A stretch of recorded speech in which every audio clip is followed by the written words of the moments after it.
Assalamualaikum warahmatullahi wabarakatuh. Jumpa lagi dengan saya, Bang Jo. Mudah-mudahan teman-teman semua, sahabat, dalam keadaan yang sehat, tidak kurang oleh suatu apapun, dimurahkan rezekinya, diluaskan rezekinya, dimudahkan segala urusan-urusannya. Jumpa lagi bersama Bang Jo.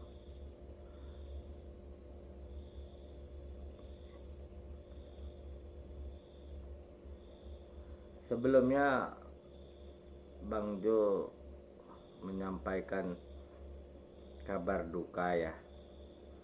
Innalillahi wa inna ilaihi raji'un kepada sahabat Bang Jo.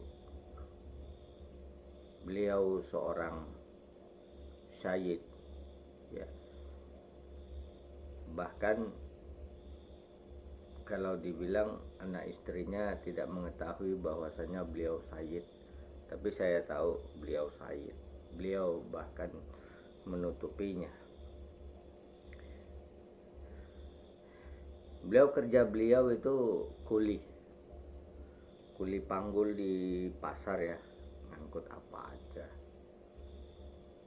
Beliau tidak mementingkan dunia. Beliau hanya menginginkan untuk menjadi seorang hamba. Itu yang beliau inginkan dan itu cita-cita beliau. Makanya saya dekat kepada almarhum dan saya bersahabat kepada beliau. Memang begitulah ya. Kalau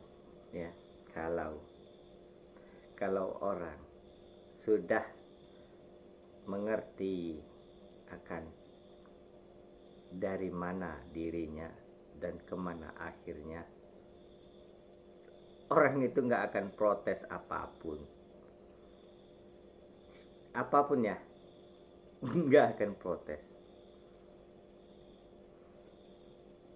Dia akan protes dan akan bersuara kalau memang itu perintah dari Allah, tapi dia hanya diam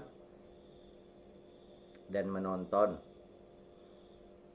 kalau memang dia itu tidak ada perintah apapun. Jadi bos besarnya adalah Allah, bukan siapa-siapa. Dia merasa dirinya itu tidak ada gunanya dan tidak ada manfaatnya.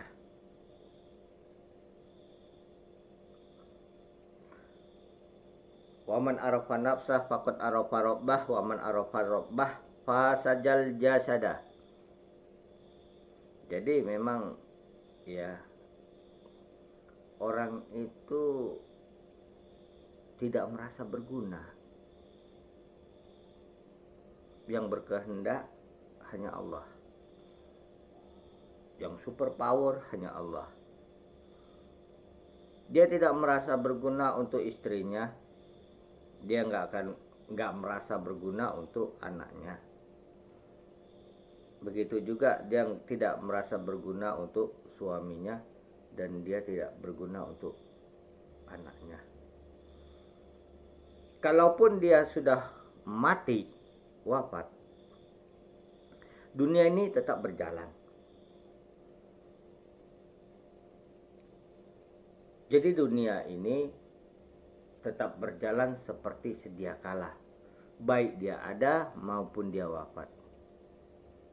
Jadi sama sekali dia tidak berguna bagi dunia ini.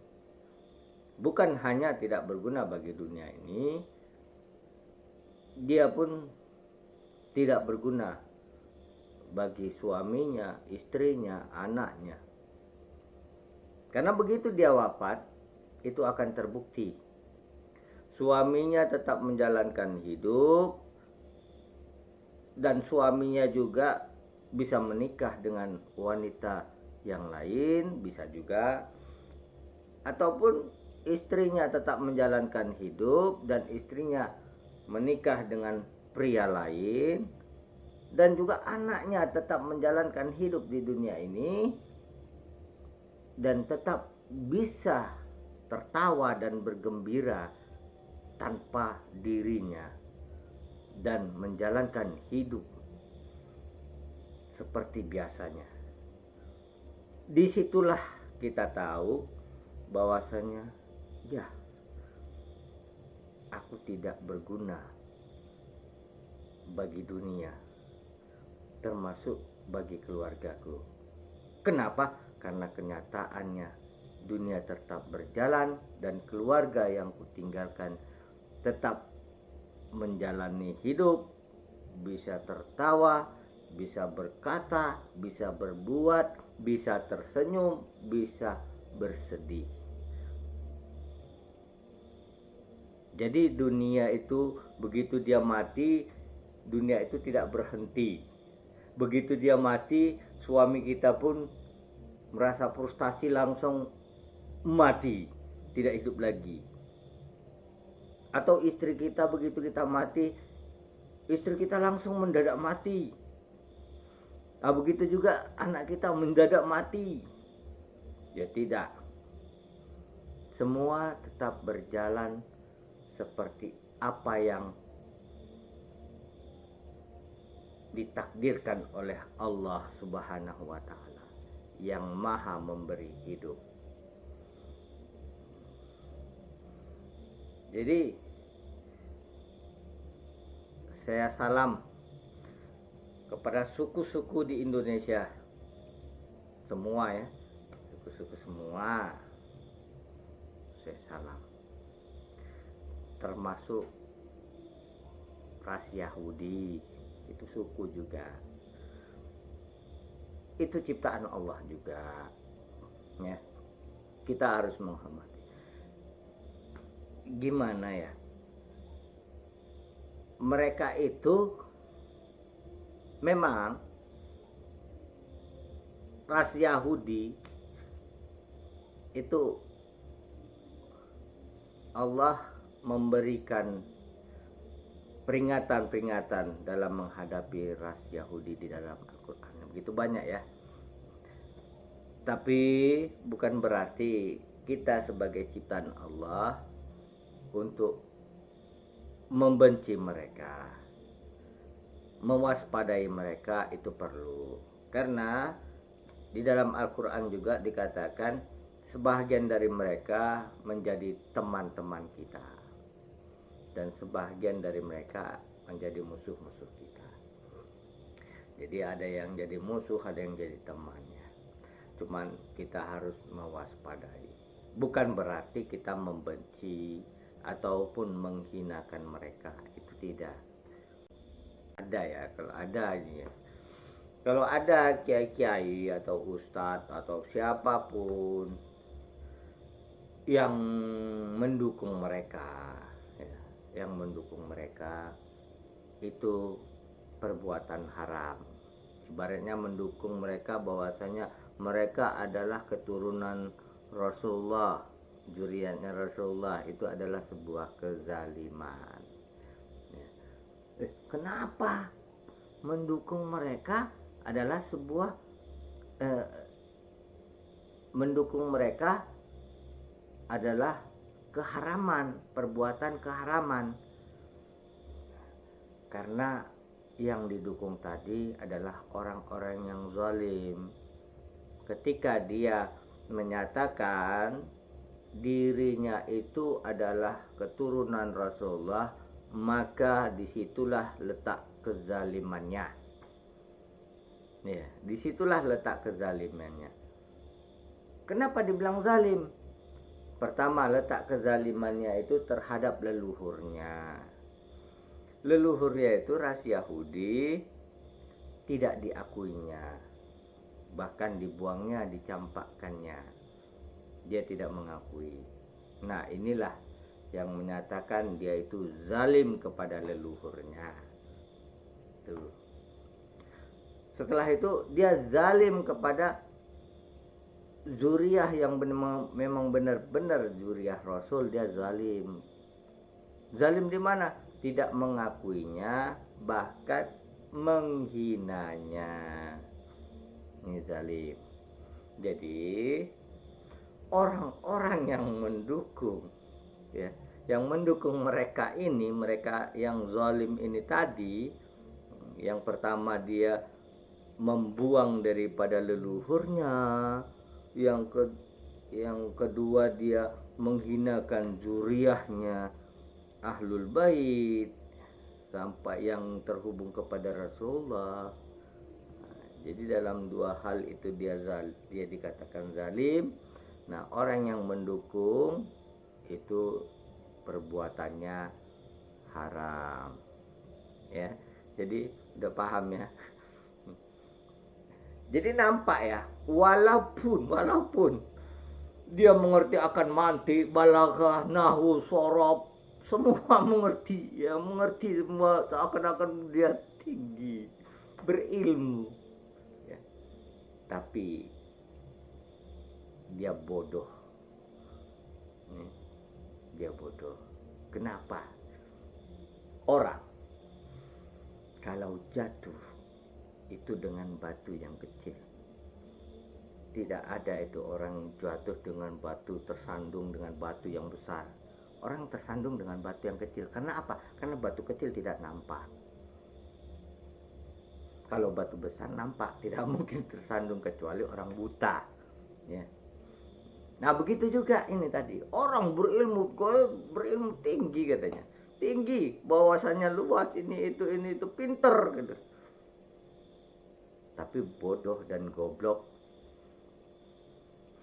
ketika tidak mengerti hakikatnya dirinya. Dari mana dirinya dan kemana akhirnya.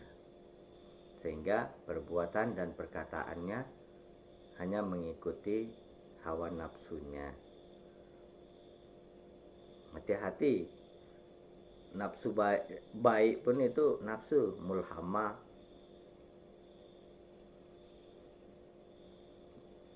Nafsu amarah, rodiyah, itu nafsu semua.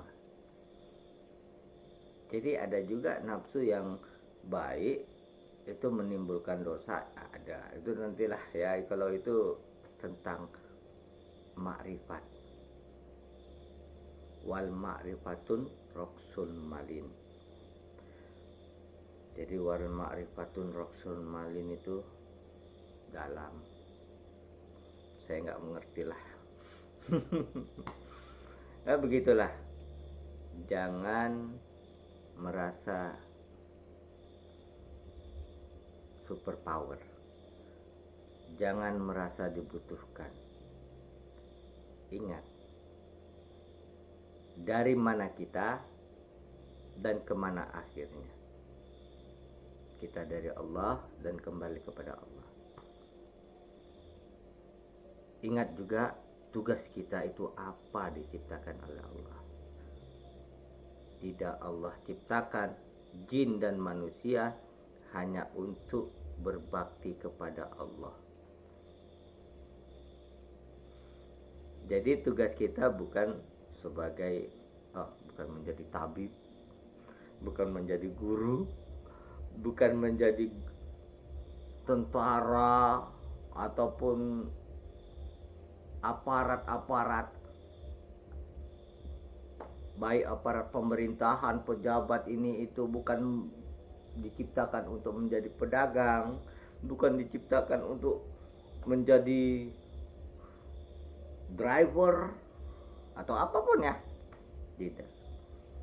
Kita itu diciptakan oleh Allah untuk berbakti kepada Allah, untuk beribadah kepada Allah. Ini. Jadi itu saja dulu. Mudah-mudahan ya ini gimana ya. Ya gitu aja ya dulu ya. Nanti